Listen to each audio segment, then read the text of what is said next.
is the trophy for the Pirelli Bike of the Year for 2016. We have a winner, and it was... Well, you just have to wait till a bit later in the show, aren't you? But first, Donovan has been riding a very important new Ducati. For years, Ducati have had their Multistrada, the first ever adventure motorcycle to leave the Borgo Panigale factory. And it has done very well for the brand, selling thousands of the things and helping them reach new records. But many of the adventure purists have been skeptical, and to an extent you can't blame them. With its 17-inch wheels, relatively short travel suspension, and lower ground clearance, it has appeared as a BMW X5 would to a Land Rover enthusiast. This is all about to change with this, the Multistrada Enduro, the first ever Ducati model to focus on actual off-road, without being tempted to simply build another superbike racer. The mag wheels have been ditched and replaced by spoked units, and the front wheel has grown to a more off-roady 19 inches.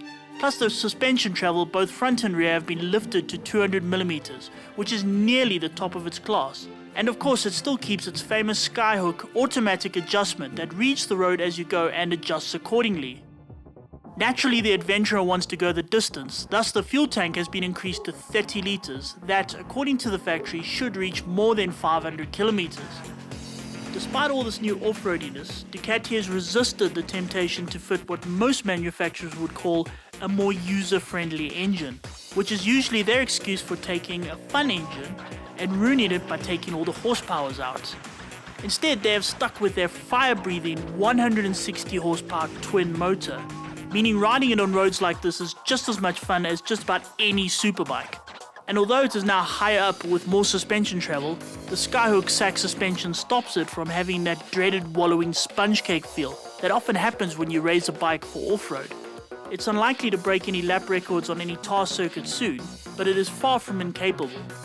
Plus the odd little African road feature that has made our roads so, interesting is no longer a real concern. As far as commuting and everyday living goes, the Enduro is tall, ridiculously tall, with a seat height of 870mm, meaning that you would have little problem seeing over traffic and will love every minute of it, provided you don't need a stepladder to climb on and off of it. More so, the turning circle on this bike, especially for a bike as big as this one, is truly fantastic, meaning getting it out of tricky technical spots shouldn't be much of a problem.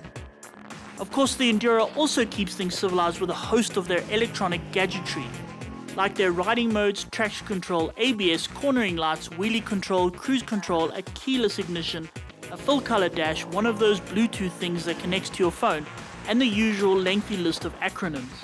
According to this list of features, the Enduro is ready to tackle anything, and on a windy tar road like this, it seemingly can. But what happens when things get truly rough? That's all good and well, but here on the bike show, we have a tradition of taking Ducati's names very literally, which is why when they brought out the Scrambler, we went scrambling. When they brought out the Flat Track Pro, we went flat tracking. We were scared of the monster and we treated the Panigale like a suburb in Bologna.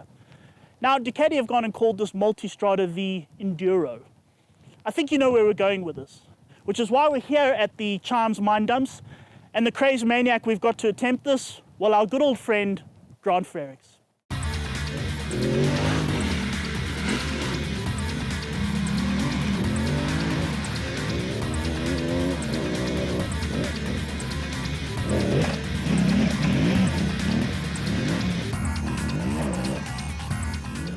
People have often exclaimed that having lots of horsepower on an off-road bike is a bad thing, right until they see Grant Frerichs get all 254 kilograms up a soft mine dump. And therein lies the small rub. With a full tank, this bike weighs 254 kilograms, which in any motorcycling circle is a lot. But somehow Grant seems completely unabashed by this. If things do happen to end a little horizontal, the Enduro is fitted with tougher side panels and a double-sided swing arm, all aimed at keeping things going regardless of how many times you go horizontal. Obviously, Ducati didn't intend for the Enduro to go quite this Enduro, but luckily no one told Grant this.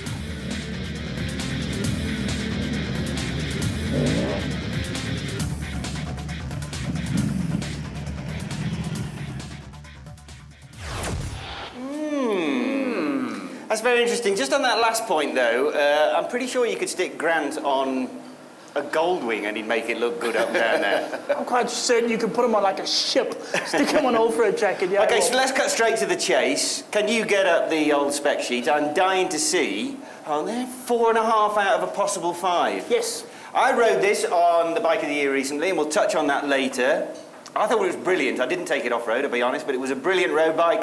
I'm intrigued. What has it lost half a heart for? That number, 254 kilograms, that is a lot. Now, granted, that is with almost 30 litres of fuel on it, which is good, but I mean, yeah, it could have been a bit lighter, but on the other hand, they did put a whole lot of kind of hardened pieces on it, which is a bit like those old Land Rovers where it's really heavy, but it'll go anywhere without braking. Well, it is Italian, so... Is anybody really going to buy this and take it off-road, though? I mean, Yes, I'll tell you who will. South Africans. Yeah, that's very true. But I noticed the price. That's at the top 242. end-ish of the ad. I suppose your KTM Super Yeah, Adventure okay, is... you know, but it is a Ducati.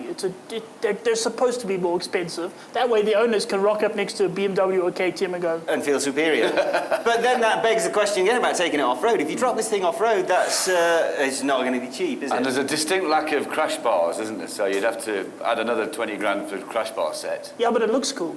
Well, I thought, amazingly, it makes for a very, very good road bike indeed. I mean, we rode it along the 22 and it was superb. Well, as I said, I mean, it's taller and everything, but, you know, riding it on those roads, you don't really feel that. Remember previously when they used to make a bike taller, make them off-roady, it really was like sitting on a sponge cake. It was just... Yeah, absolutely. And they don't do that.